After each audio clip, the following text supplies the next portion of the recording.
아멘. 탐심의 사람 아도니아라는 제목으로 하나님의 말씀을 살펴보겠습니다. 여러분, 탐심은 끝이 없습니다. 뭐든지 끝이 있기 마련인데 탐심은 끝이 없습니다. 아도니아를 통하여서 인간이 가진 탐심이 얼마나 크고 깊은 것인지를 저희는 지금 보고 있습니다. 아도니아가 가진 욕심, 탐심은 그저 비도덕적이고 비윤리적인 행위라고 볼 수 없습니다. 우리는 아도니아와 그를 추종하는 무리들의 탐심을 보며 인간 속에 있는 탐심이 얼마나 깊은 문제인지를 생각해 볼 수 있어야 합니다. 성경은 인간이 가진 탐심이 비도덕적인 문제로 치부하지 않습니다. 고치면 되지, 조금만 치료받으면 탐심의 문제도 해결될 거야, 이런 측면으로 성경이 탐욕이나 탐심을 그리지 않습니다. 성경은 누구에게나 이러한 탐심들이 다양한 방식과 다양한 모습들로 존재한다는 사실을 밝힙니다.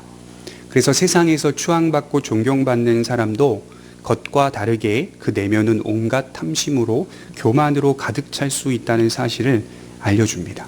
제가 군생활할 때 저희 이 내무반 안에 저희 분대원 중에 원불교 독실한 신자 우리 선임이 계셨는데요.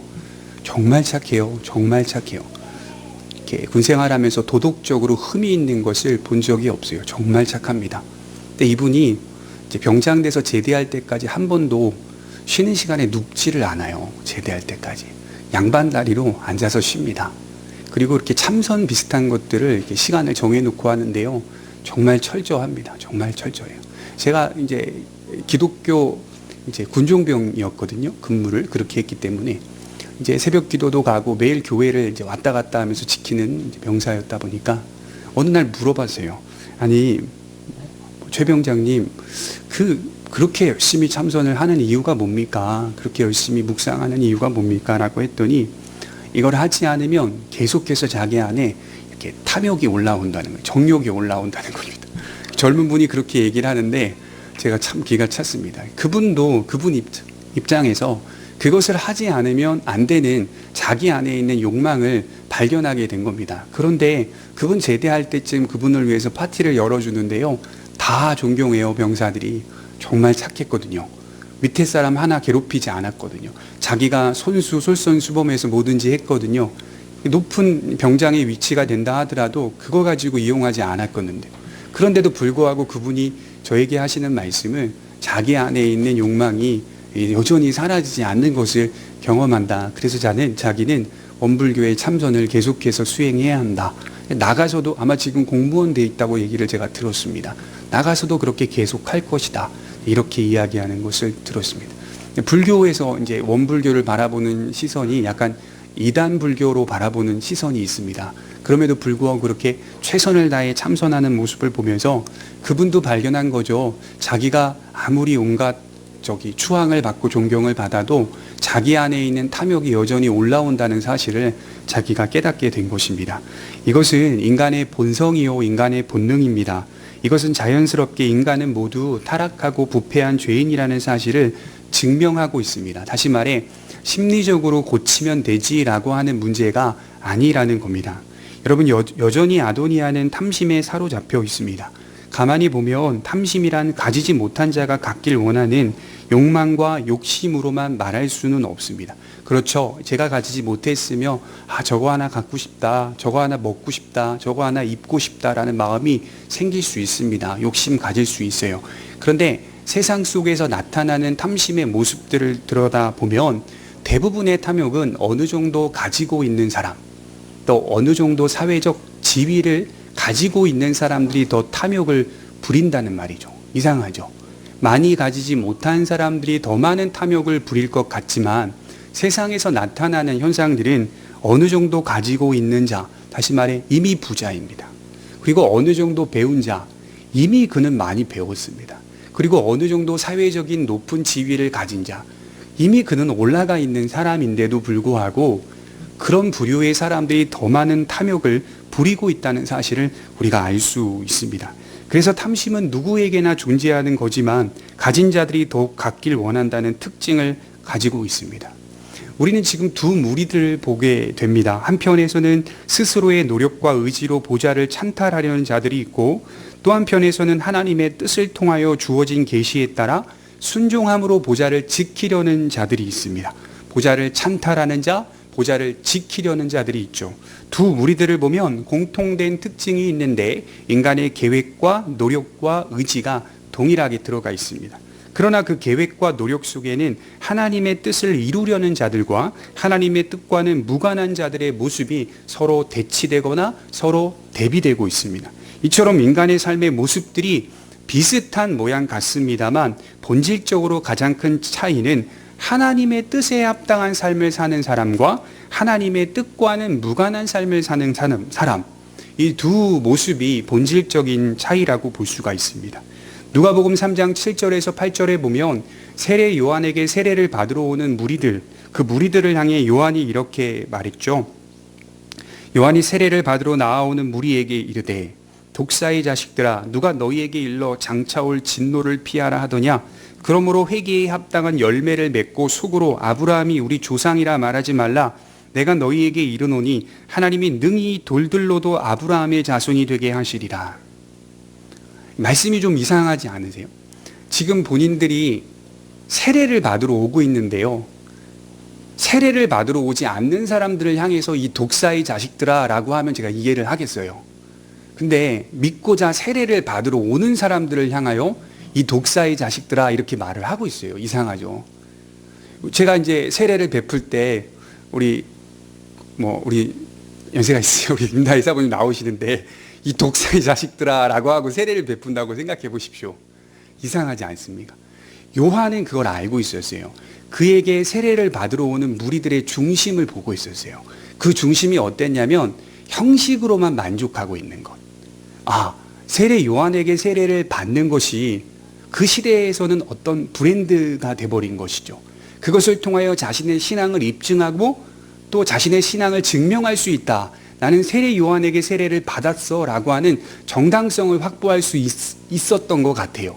그런 가운데 그들의 마음을 알고 세례 요한은 독사의 자식들아 라고 강력하게 강조하고 있는 거죠.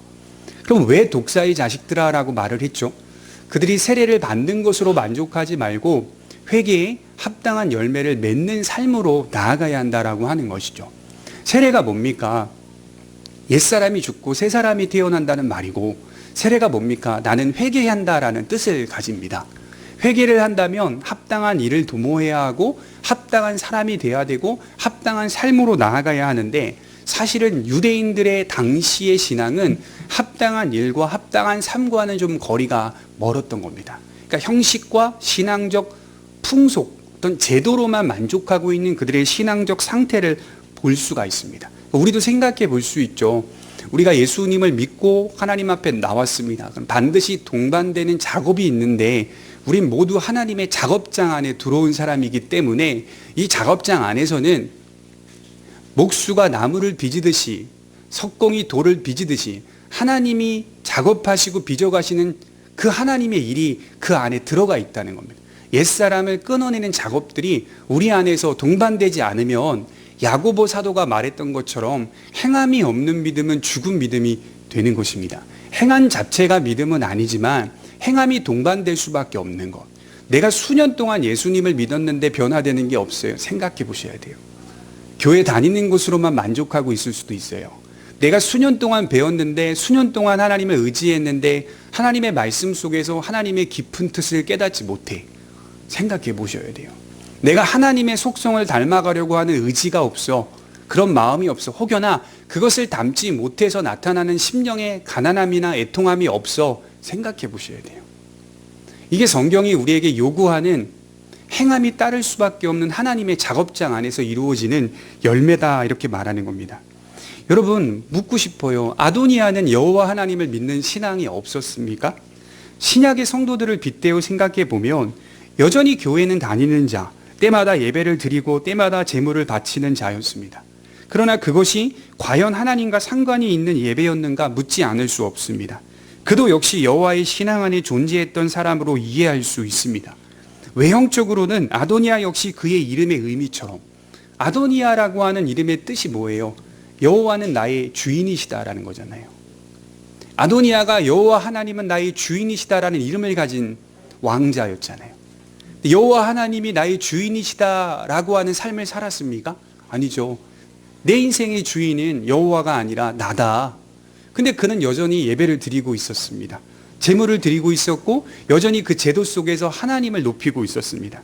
그의 중심이나 행실은 여호와 하나님과 무관한 신앙이었고 삶이었습니다. 하나님의 뜻에 따라 살아가는 삶은 어떤 상황 속에서, 예를 들어 우리가 어떤 상황을 맞이해서 어떤 선택을 내려야 하는지, 어떤 결정을 내려야 하는지, 하나님의 뜻을 알고 싶다. 하나님의 뜻은 무엇일까? 여기에만 국한되어서 생각하지 말라는 겁니다. 목사님, 제가 이런 상황인데 하나님의 뜻은 뭐죠? 어떤 선택을 해야 되죠? 어떤 결정을 해야 되죠? 그러니까 여기 안에서만 계속 국한시켜서 하나님의 뜻에 묵상하는 사람들이 있거든요. 하나님의 뜻은 선택과 결정으로만 작용하는 것이 아닙니다. 하나님의 뜻은 인격으로 작용을 하는 것이 먼저입니다. 내 인격 안에 들어오는 것이 먼저예요. 그럼 하나님의 뜻이란 뭘까? 내가 합당한 사람이 되는 겁니다. 그 시작이에요. 내가 합당한 사람. 하나님께서 모든 자연 만물을 창조하시고 자주 반복해서 하셨던 말씀이 보시기에 좋았더라, 심히 좋았더라, 이런 표현들 쓰죠. 토브라는 단어인데요. 하나님이 그의 자녀들을 볼 때 보시기에 좋았더라라는 하나님의 고백이 나올 수 있는 사람이 되는 것. 합당한 사람, 합당한 삶을 사는 것. 그래서 저는 오늘 말씀을 준비하면서 52절에 너가 만일 선한 사람일진데, 이 표현이 사실은 오늘 말씀의 핵심 요지라고 생각해요. 당신이 만약에 선한 사람이라면 선한 사람의 결과를 낼 것이고, 당신이 만약에 선한 사람이 아니라면 당신의 생명은 땅에 떨어질 것이다 라고 하는, 선한 사람일진데 라고 하는 이 솔로몬의 이 고백이 사실 오늘 말씀의 핵심 요지라고 볼 수가 있습니다. 그런 생각을 해봅니다. 아도니아는 그냥 왕자로 만족하면 안 될까요? 그냥 왕자로 있었으면 안 됐습니까? 조금만 중심을 잡았다면 솔로몬이 왕이 된 후에 서로 협력 관계 속에서 행복한 인생을 살았을 텐데, 여러분, 솔로몬은요 이미 선한 인품을 가진 왕자였어요. 그는 장자인 아도니아를 대접할 수 있는 충분한 인격을 가진 사람이었어요. 그러나 아도니아는 그런 솔로몬의 선한 인품을 되려 조롱하고 오히려 왕권을 빼앗으려고 합니다. 미리 말씀드리지만 그의 마지막은 다윗의 경호대장 분하야 장군으로 하여금 그의 칼에 맞아 죽습니다. 여러분, 분하야는요 계속해서 2장 3장 넘어가다 보면 이 거룩한 장군의 모습을 보이고 있어요. 악인들을 다 진멸하는 일을 하는 사람이 이 분하야의 모습입니다. 아주 불행하고 불쌍한 말로이죠. 그렇다면 왜 아도니아는 거기서 자족하지 못하고 보좌를 찬탈하려고 했을까요? 왕자, 이미 어느 정도 배웠고 사회적인 높은 지위에 있는 자 아닙니까? 뭘 더 바랍니까? 사실 지금 저의 입장에서 제가 왕자라고 한다면, 제가 대통령의 아들이라고 한다면 저는 그걸로 만족할 것 같아요. 지금 제 입장에서는. 또 그때 가봐야 그 자리에 서면 또 달라질 수 있겠지만 우린 다 그런 거 아닙니까? 여러분들이 공주라고 생각해 보시고 왕자라고 생각해 보면, 아니 거기서 왜 보좌를 찬탈해? 왜 거기서 욕심을 부려? 이렇게 생각하겠지만, 아까 서두에 말씀드렸듯이 이 탐욕이라고 하는 것은요 단순히 비도덕적인 문제가 아닙니다. 이건 인간 안에 있는 이게 뿌리 박힌 근본적인 죄성이기 때문에 가진 죄가 더 탐욕을 부리기 쉽다는 것이죠. 더 그곳으로 가기 쉽다는 것입니다. 그는 자족하지 못했습니다. 바로 탐심 때문입니다. 우리 누가복음 12장 15절입니다. 누가복음 12장 15절 한번 찾아보겠습니다.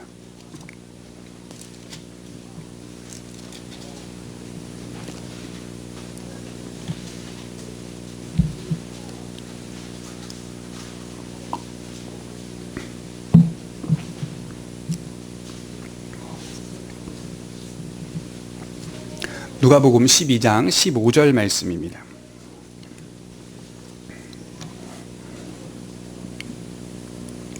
우리 같이 한번 읽어보겠습니다. 예수님이 이렇게 말씀하셨습니다. 시작.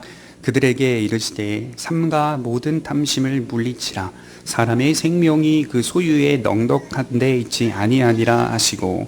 자, 인간 안에 나오는 그냥 탐심이 아니죠. 모든 탐심을 물리치라고 말씀합니다. 그런데 재미있는 건 이 탐심에 대하여 말씀하실 때 사람의 생명과 대조하고 있더라라고 하는 것이죠.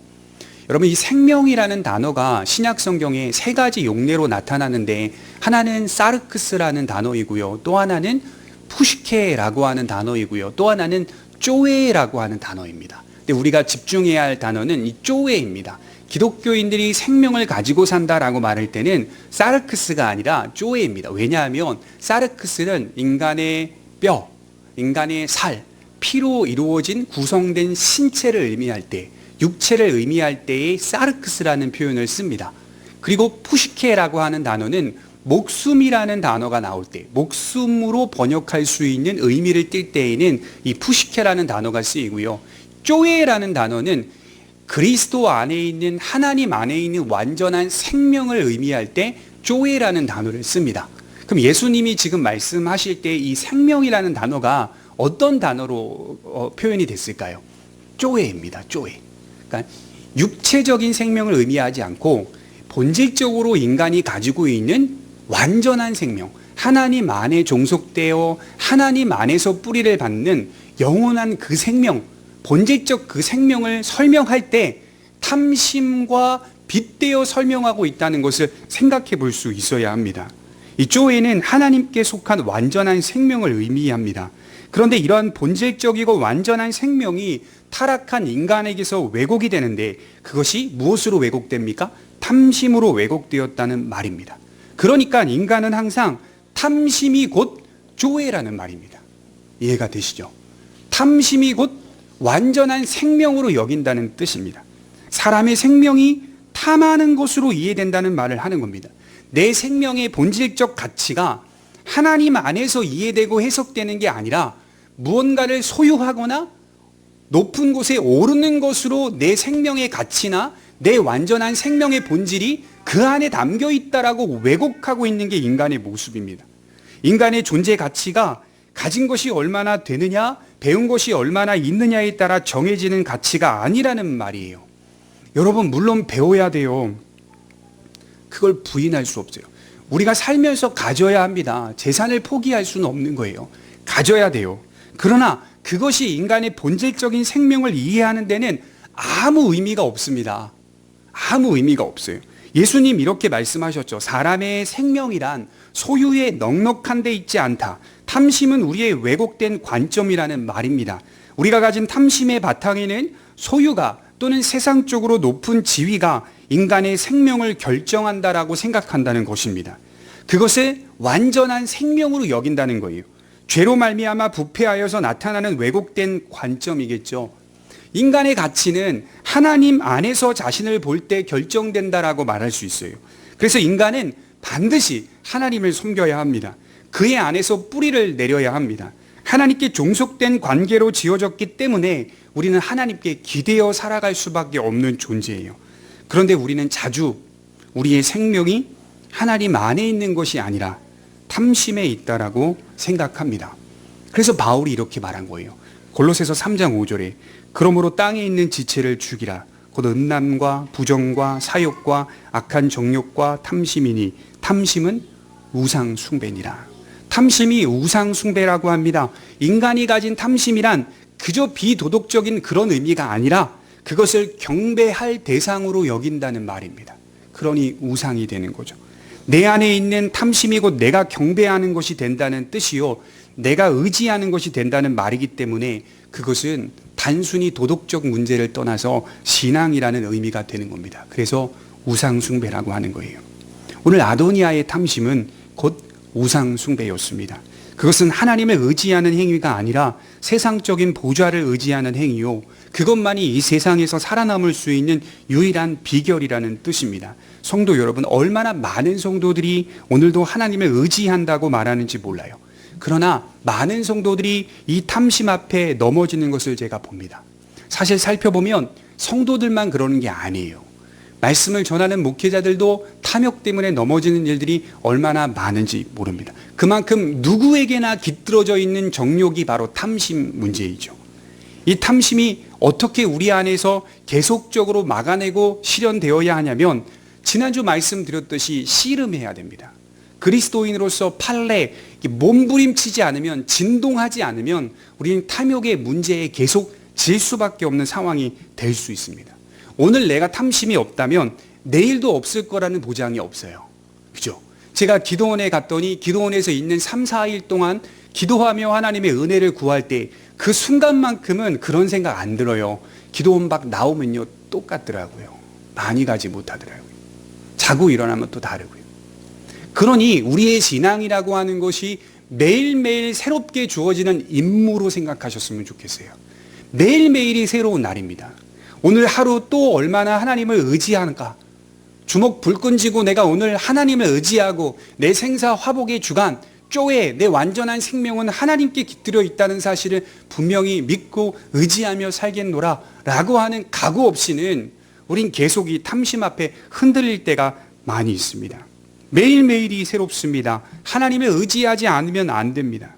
우리가 만일 하나님을 의지하지 않는다면, 우리가 만일 무시로 기도하지 않는다면, 우리가 만일 하나님의 말씀을 들여다보지 않는다면 바로 그 자리에 탐심이 차지하고, 바로 그 자리에 교만이 차지하고, 바로 그 자리에 우리의 정욕이 차지합니다. 하나님이 있는 자리에는 무엇이 있습니까? 만족이 있고 감사가 있고 소망이 있고 기쁨과 사랑이 있습니다. 내가 별로 가진 게 없는데도 불구하고 제가 전도사 시절에 차량 운행할 때요, 우리 권사님들 모셔다 드릴 때 타면 권사님들 중에 보면 살아가는 삶이 그렇게 부유하지 못해요. 단칸방에 사는데도 불구하고 수요 예배, 금요 예배 드리고 돌아가면서 차 안에서 감사하지요라는 말들이 한 100번은 나오나 봐요. 계속 나와요. 그냥 이 정도 살아가도 감사하지요, 감사하지요.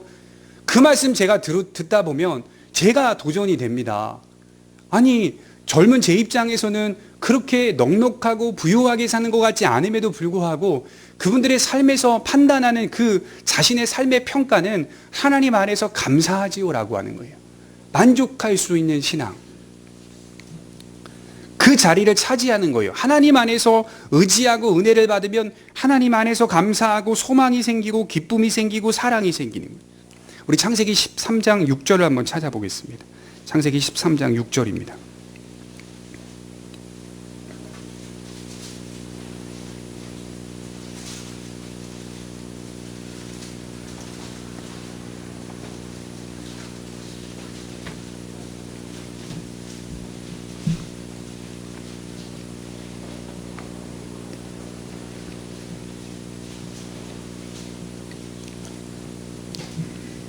우리 6절부터 10절까지 한번 읽어보겠습니다. 시작. 그 땅이 그들이 동거하기에 넉넉하지 못하였으니 이는 그들의 소유가 많아서 동거할 수 없었음이니라. 그러므로 아브라함의 가축의 목자와 롯의 가축의 목자가 서로 다투고 또 가나안 사람과 브리스 사람도 그 땅에 거주하였는지라. 아브라함이 롯에게 이르되 우리는 한 친족이라 나나 너나 내 목자나 내 목자나 서로 다투게 하지 말자. 내 앞에 온 땅이 있지 아니하냐. 나를 떠나가라. 내가 좌하면 나는 우하고 내가 우하면 나는 좌하리라.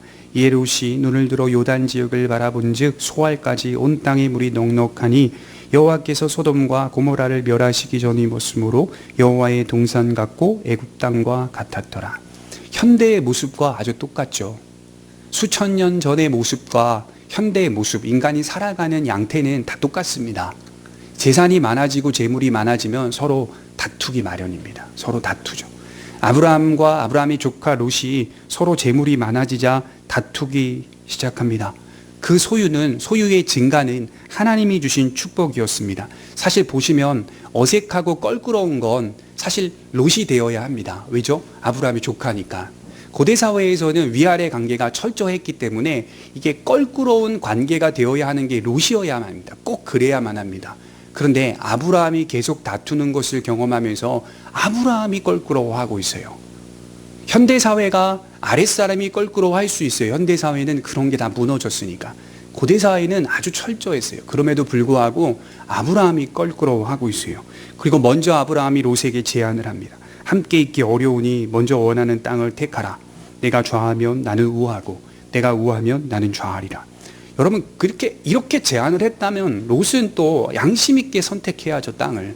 근데 쭉 살펴보았더니 이 요단 전 지역이, 소알까지 요단 전 지역이 여호와의 동산과 같고 애굽 땅과 같았더라 라고 하며 그 요단 전 지역을 선택합니다. 물이 넉넉하고 여호와의 동산 같고 에덴 동산 같다는 말입니다. 애굽 같아서 그것을 선택합니다. 에덴 동산과 애굽이라는 단어가 같이 나오죠. 이건 신앙적 의미로서 여호와의 동산이라는 표현을 한 게 아니라 여호와께서 임재하시고 중심으로 계신 여호와의 동산을 의미하는 게 아니라 동산만 의미하는 겁니다. 동산. 에덴 동산의 풍부함만을 생각하고 그곳이 애굽과 비슷한 모양 같았더라라고 하는 의미죠. 그러니까 두 가지가 같이 혼합되어 있죠. 상당히 불신자의 신앙적 관점이라고 볼 수가 있죠. 그리하여 롯은 요단 전 지역을 선택하게 됩니다. 그리고 아브라함은 어디를 택하죠? 가나안을 택합니다. 가나안. 가장 척박한 땅. 물도 없고요. 당시에는 젖과 꿀이 흐르는 땅이 아니에요. 사막과 같이 메마른 땅. 아주 연약한 땅. 그 땅으로 자리를 떠나는 사람이 아브라함이라고 하는 것을 볼 수가 있습니다. 자, 아브라함이 살아가는 관점을 보십시오. 땅의 것이 필요했으나 땅의 것은 애착의 대상은 아니었습니다. 아브라함의 삶의 관점은 하나입니다. 하나님과의 관계였습니다. 하나님과의 관계가 철저한 사람은 자연스러운 게 뭐냐면 사람과의 관계도 어느 정도 회복하며 삽니다. 하나님과의 관계가 철저할수록 사람과의 관계도 조금이나마 회복됩니다. 그럴 수밖에 없어요. 하나님을 닮아가는 성품이 되기 때문에 사람과의 관계도 부드러워질 수밖에 없어요. 하나님과의 관계는 사람과의 관계를 이어주기 때문이죠. 히브리서 11장 10절에 보면 이는 그가 하나님이 계획하시고 지으실 터가 있는 성을 바랬습니다. 아브라함을 말하는 거예요. 그는 하나님이 계획하시고 지으실 성을 바라보며 살았던 사람.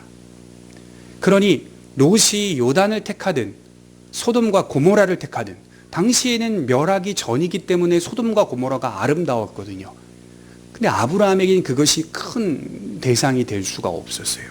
그리고 롯이 택한 요단 지역과 소돔과 고모라는 성경이 지금 창세기 13장에서 말하고 있듯이 이미 앞으로 일어날 일들을 미리 암시한다는 것은 롯의 그 잘못된 선택이 잘못된 결과를 맞이하게 된다는 사실을 드러내고 있는 것입니다.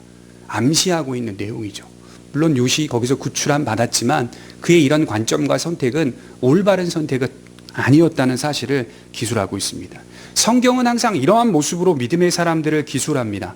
오늘 아도니아의 모습은 52절의 말씀처럼 그가 만일 선한 사람이라면 그런 모습이 아닐 것이라는 말씀처럼 아도니아는 선한 사람이 아니라는 것을 증명해 주고 있죠.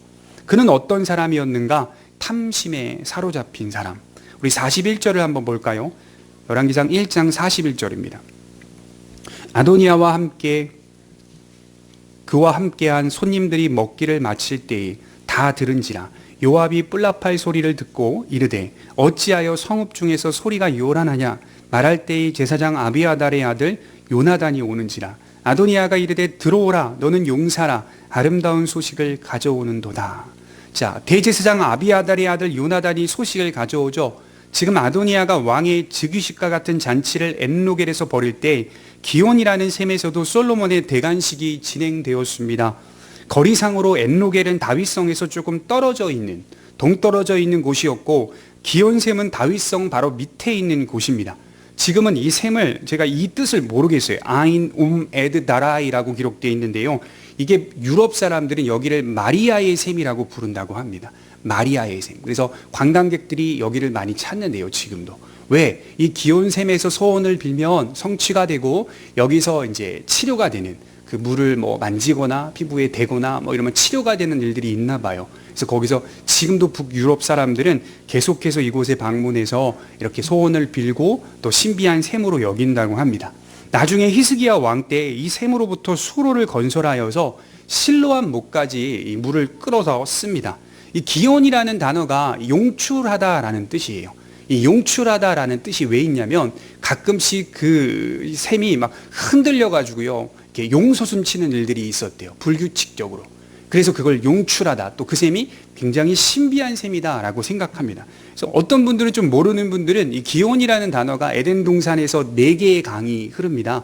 이 지류들이 흐르는데 비손, 기온, 히데겔, 유브라데 4개가 나오거든요. 거의 두 번째 강이 기온입니다. 근데 기온은 여기 기온은 아닙니다. 그래서 여기 기온으로 생각하는 분들이 있는데 여긴 샘을 의미하는 거고요. 거긴 강을 의미하는 겁니다. 그래서 성경엔 6번의 기온이라는 단어가 나오는데 한 번이 강이고요. 5번이 다 샘입니다. 샘. 그래서 여기서 말하는 기호는 셈이라고 볼 수가 있죠. 바로 이곳에서 솔로몬의 대관식이 있었습니다.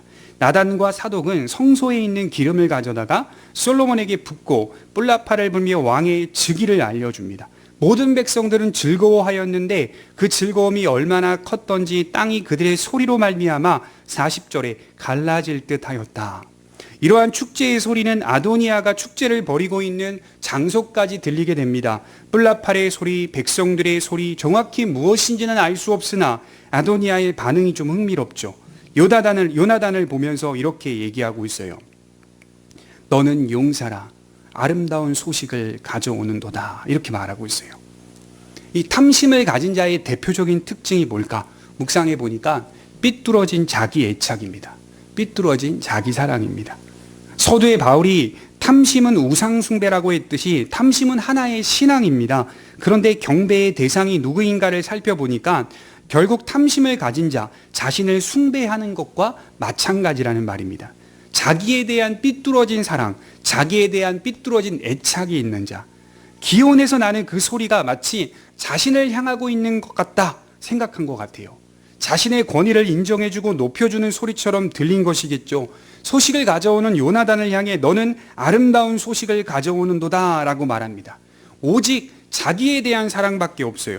자기만 생각하는 사람, 이런 사람들은 상황을 올바로 볼 수 있는 눈이 없어요. 언제나 비뚤어져 있습니다. 사리 분별을 못하고 다른 이들을 판단하기 바쁘고 정죄하기 바쁩니다. 자신에 대한 애착이 매우 강한 사람이 바로 아도니아였습니다. 자기에 대한 애착이 강한 자일수록 무엇이 같이 올라갑니까? 탐심이 많아진다는 말입니다. 성경은 자신을 진정으로 사랑하기 원한다면 자기를 부인하고 자기 십자가를 지라 이렇게 말하고 있어요. 자기 부인이 자기 사랑이다 이렇게 말하고 있어요. 건강한 자기 사랑은 희생할 줄 알아야 되고요. 양보할 줄 알아야 되고요. 관용할 줄 알아야 되고 배려할 줄 알 때 거기서 내 자존감이 올라갑니다. 높아지는 겁니다. 자기를 부인하는 삶, 내 안에 올라오는 온갖 정욕, 나 자신에 대한 잘못된 애착들을 내려놓고 하나님을 바라보라는 겁니다. 그것만이 진실로 자기를 사랑하는 길이라고 합니다. 여러분, 아도니아가 자신을 진실로 사랑할 줄 아는 사람이었다면 그는 그 일을 꾸미지 않았을 뿐만 아니라 지금 뿔나팔 소리와 민중들의 즐거운 소리를 들으며 불안해했어야 맞습니다. 직감했어야 맞습니다. 그러나 그는 요나단을 향해 아름다운 소식을 가져오는 자라고 말합니다. 이에 요나단은 아도니아에게 아주 정확한 소식을 전합니다. 정당하게 다윗을 이어 솔로몬이 왕이 되었고 백성들은 하나님 안에서 즐거워하고 있습니다. 이렇게 말하고 있어요. 솔로몬이 왕이 되었고 모든 백성들은 하나님 안에서 즐거워하고 있습니다. 그러자 아도니아와 그를 따르는 무리들의 반응이 기록되어 있죠. 49절입니다. 같이 한번 읽어보겠습니다. 시작. 아도니아와 함께한 손님들이 다 놀라 일어나 각기 갈 길로 간지라. 놀라다라는 단어가 하라드라는 단어인데요. 벌벌 떨고 두려워하다라는 뜻입니다. 그리고 그들은 흩어집니다. 이 대목에서 저는 사실은 이 게스트, 손님이라는 단어에 주목하게 됐어요. 아도니아가 청한 자들을 향해 손님들이라고 번역했지만 저는 이 단어가 단지 청함받은 손님들로만 이해하지 않습니다. 이스라엘 나라에서 그들의 존재를 드러내주고 있는데 그들은 이스라엘 사람이었지만 사실은 손님들이었다고 생각합니다. 그들은 이스라엘 백성들이었으나 손님이었을 뿐입니다. 사실 그들은 이스라엘의 주인이고 그들은 이스라엘 백성입니다. 그들은 이스라엘 민족입니다. 그러나 오늘 그들의 모습은 이스라엘의 손님일 뿐입니다. 솔로몬의 대관식 소식을 알았을 때 그들의 마음이 어땠을까요? 벌벌 떨고 두려워하며 동시에 어떤 마음이 있을까요? 큰 소외감을 느꼈을 겁니다. 모두가 진정한 왕을 기리고 있을 때 그들은 다른 왕을 높이고 있었죠. 모든 왕자들, 그리고 요압, 아비아달, 여러 사람들이 아도니아를 높이고 있었습니다. 정작 그들은 이스라엘과 아무런 상관이 없는 손님들일 뿐이었습니다. 우리의 믿음도 이와 같다고 생각해요. 하나님의 자녀가 되었죠? 그의 나라의 백성으로 살 것인가? 여전히 나는 세상의 나라에 속한 자로 서 있고 잠시 손님으로만 하나님을 섬기려 하고 있다면 그는 언젠간 소외감을 느끼게 될 것입니다. 어떨 때 소외감 느낄 겁니까? 정작 진실로 하나님 나라 안에서 이루어지는 축하받고 축하하고 기뻐할 그 일들을 바라보며 도무지 저 사람들은 뭐 때문에 기뻐하는지 모르는 거예요. 민망함. 단 한 번도 그리스도 안에서 본질적인 의미를 생각하지 못했기 때문에 그는 외적으로 축하하는 그런 일들로만 늘 언제나 교회를 다녔기 때문에 본질적, 복음 안에서 어떤 신자가 성숙해 가고 있다. 복음 안에서 누군가 희생하고 헌신한다. 복음 안에서 누가 사랑한다. 그런 것들에 축하하고 존경하는 게 아니라 큰 소외감을 느끼는 거죠. 왜요? 교회를 손님으로 다녔으니까. 여전히 손님인 거예요. 소외감을 느끼는 거예요. 49절에 보면 각기 갈 길로 간지라 이렇게 이어지고 있죠. 그렇습니다. 손님들은 본질적으로 흩어지는 거예요. 각기 제 갈 길 가는 거예요. 그러나 주의 백성들은 하나가 되어 함께 갑니다. 하나님 나라의 주인인 자들은 함께 갑니다. 흩어지지 않는 특징이 있어요. 이것이 다른 점입니다. 열왕기상 1장 50절에 보면 우리 50절에 아도니아도 솔로몬을 두려워하여 일어나 가서 제단 뿔을 잡으니 어떤 사람이 솔로몬에게 말하여 이르되 아도니아가 솔로몬 왕을 두려워하여 지금 제단 뿔을 잡고 말하기를 솔로몬 왕이 오늘 칼로 자기 종을 죽이지 않겠다고 내게 맹세하기를 원한다 하나이다. 참 간사하고 아첨에 능한 자라고 전 생각합니다. 탐심의 사람의 특징 중 또 하나가 간사하고 아첨에 능하다는 사실을 보게 됩니다. 죽을까봐 두려워한 아도니아는 그 즉시 어디로 달려갑니까? 제사하는 제단으로 달려가 제사를 드리고 제단에 있는 뿔을 잡습니다. 여러분 당시에 이 제단은요 이게 약간 사각형의 형태였던 것 같아요. 사각형 네 귀퉁이에 울퉁불퉁한 돌기를 형성해 가지고 그걸 뿔기둥이라고 하는데 거기에 제물의 피를 바릅니다. 손가락으로 이렇게. 그러면 이제 죄의 속함을 받는 자가 그 뿔을 잡습니다. 이렇게 잡으면 이제 하나님의 사죄와 긍휼을 구하고 하나님의 용서가 선언되는 그런 율법적 제도가 있죠. 아도니아가 지금 그것을 시행하고 있어요. 제단으로 달려가 제단 뿔을 잡습니다. 그리고 하나님의 긍휼을 구하고 하나님의 사죄를 구하며 솔로몬에게 용서를 해달라고 간청하고 있는 것입니다. 일종의 도피처라고 볼 수가 있는 것이죠. 죄를 지은 자가 제단 뿔을 잡으면 함부로 죽이지 못했다라고 합니다. 단 여러분 여기 보면 출애굽기 21장과 출애굽기 27장 에스겔 이런 데 자세히 기록되어 있는 걸 보면 조건이 하나 있어요. 제단 뿔을 잡는 자의 조건.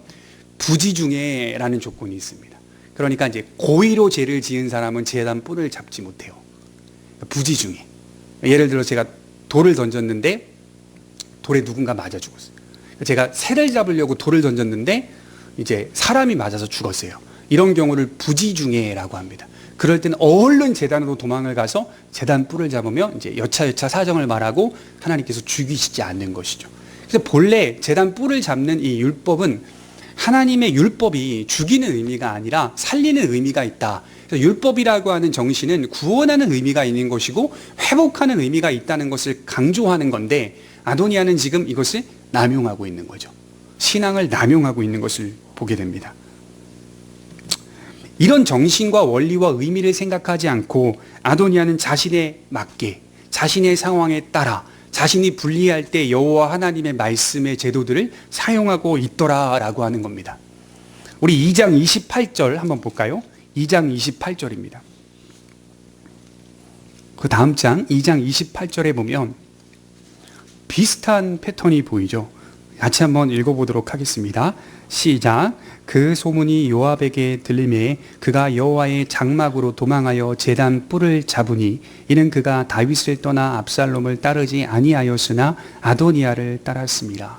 또 누가 제단 뿔을 잡죠? 요압. 아도니아를 따른 요압. 그죠? 이 악인들의 비슷한 패턴을 보게 되죠. 하나님의 말씀의 법, 율법의 제도들을 그의 선하신 의도와 목적과는 상관없이 남용합니다. 자기가 불리할 때 불리한 상황에 따라 다시 또 이렇게 남용하는 모습들을 보게 됩니다. 이것이 바로 진정한 신앙인가라고 물어볼 때 과연 진정한 신앙일 수 있는가라고 의심해 볼 수 있는 패턴이라고 볼 수가 있죠. 본래 그 제도는 그렇게 사용하는 것이 아닌데 그들은 불리한 상황에 따라 말씀을 이리저리 사용하고 있더라라고 하는 것이죠. 결국 그들의 실상이 어떤 자인지를 드러내주고 있습니다. 어떻죠? 그 순간만을 모면하면 되는 자들.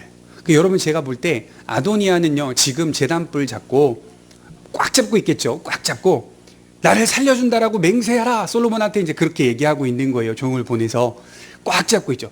그러면 이게 제단불을 잡으면 용서와 사죄를 구하는 행동인데 그가 진짜 반성하고 있었느냐 물어볼 때는 아니더라는 거예요. 아니더라. 그는 반성하지 않았어요. 왜냐하면 2장 이후에 보면 아도니아가 나중에 죽임을 당할 때 이 다윗의 후궁이었던 아비삭을 자기의 아내로 달라고 했기 때문에 죽임을 당하거든요. 여전히 아도니아의 마음속에 탐심은 버리지 못하는 큰 주제였다는 거예요. 보좌는 여전히 자기의 것이라고 생각하고 탐욕을 부렸다는 말이에요. 솔로몬은 지금 용서해 줬거든요. 오늘 사건만 비례해 보면. 그러니 이 아도니아는 이런 어떤 잘못된 신앙의 모습들과 이런 행동들이 하나님의 말씀을 자신의 때에 따라 남용하고 있는 모습으로 나타나고 있다는 것이죠. 아도니아는 철저히 간사하며 아첨에 능한 사람입니다. 하나님의 율법도 정신과 원리와 상관없이 남용하는 일을 서슴지 않았습니다. 제가 우리의 신앙이 여기서 조심해야 될 부분이 바로 이 부분이라고 생각해요. 형식은 정말 중요합니다. 하나님의 말씀의 법, 그리고 형식, 틀은 정말 중요합니다. 그러나 그 형식이 정신과 원리를 담아내지 않는다면 우리도 언제 아도니아와 같이 언제든지 하나님이 주신 아름다운 율법의 제도를 때에 따라 내가 분리할 때 얼마든지 남용할 수 있다는 겁니다. 사실은 아도니아의 이런 모습들을 보며 손가락질할 수 없는 게 우리도 그럴 때가 종종 있다라고 하는 겁니다.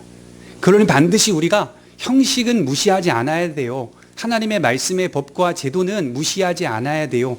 그 제도 속에 우리가 항상 어떻게 해야 됩니까? 하나님의 선하신 의도와 목적과 정신을 담아내야 돼요. 아, 이게 그래서 주어진 말씀이고 나는 그렇게 자유함을 받았구나. 나는 그렇게 은혜를 받으며 살아가는 자이구나. 이런 하나님의 목적과 원리와 정신을 무시하지 않아야 한다는 것입니다. 우리 결론을 맺겠습니다. 그럼에도 불구하고 오늘 마지막 장면은 솔로몬의 인자를 볼 수가 있죠. 우리 52절에 보면 아도니아를 용서하고 있습니다. 솔로몬이 이르되 그가 만일 선한 사람이라면 선한 사람일진데 그의 머리털 하나도 땅에 떨어지지 아니하려니와 그에게 악한 것이 보이면 죽으리라. 사람을 보내어 그를 제단에서 이끌어내리니 그가 와서 솔로몬 왕께 절하매 솔로몬이 이르기를 내 집으로 가라 하였더라. 솔로몬의 이름의 뜻이 어디서 왔을까요? 솔로몬은 어느 단어에서 왔을까요? 샬롬이라고 하는 단어에서 왔습니다. 그래서 솔로몬이 평강의 왕을 기대하게 만드는 왕입니다. 그래서 솔로몬의 통치와 보좌와 나라의 부강함을 보면서 자연스럽게 신학자들과 성경학자들은 장차 이 땅에 오실 평강의 왕이신 예수님을 기대하게 만드는 겁니다. 동시에 그의 나라의 번영과 안정을 보면서 예수님의 그 나라가 이처럼 완벽하고 이보다 더 극치의 아름다운 위대한 나라의 모습을 갖출 것이다 라고 하는 것을 나타내는 상징적인 의미가 있는 것입니다. 솔로몬은 평화의 왕으로서 그 역할을 다합니다. 그 첫 번째 역할이 피를 흘리지 않는 차원에서 자신의 보좌를 지키는 역할을 하고 있는 것입니다. 그런데 자세히 보면 여기서 굉장히 흥미로운 건 용서는 하되 용서가 조건성을 띈다는 겁니다. 조건성. 그 조건성이 뭐죠? 그가 여러분 성경에도 밑에 그렇게 각주가 달려있는지 모르겠어요. 그가 그럴 만한 사람이라면, 그가 선한 사람이라면 이라고 하는 조건이 있습니다. 그가 선한 사람이라면 땅에 떨어지지 않을 것이다 라고 말한 이 조건은 사실은 복음적 메시지를 담아내고 있습니다. 복음은 누구든지 구원받을 수 있고 누구든지 주 앞에 나오면 용서함을 받을 수 있다. 그래서 회개하면 하나님께서 우리의 과거를 결코 묻지 않으십니다. 하나님이 용서해 주시죠. 회개하면. 그러나 그가 참된 회개가 아니고 그 회개가 잘못된 것이라는 것을 자신의 삶에 드러낸다면 그는 악인이라는 증명을 하며 살아가는 것입니다. 그래서 그의 말로는 조건적이기 때문에 그의 말로는 망하게 되는 것입니다. 멸망하게 되는 것입니다. 용서를 받되 그 용서가 조건성을 담보하고 있다는 사실을 기억할 때, 아, 하나님께서 오늘도 그리스도인들에게 복음적 결단을 요구하고 있는 것이구나. 언제든지 우리 앞에 복음적인 메시지가 있다라는 사실을 나타내주고 계시는구나. 다시 회개하여 주 앞에 서는 것만이 하나님 앞에서 선한 사람이라는 것을 증명해주는 특징이라고 볼 수 있는 것입니다. 기도하도록 하겠습니다.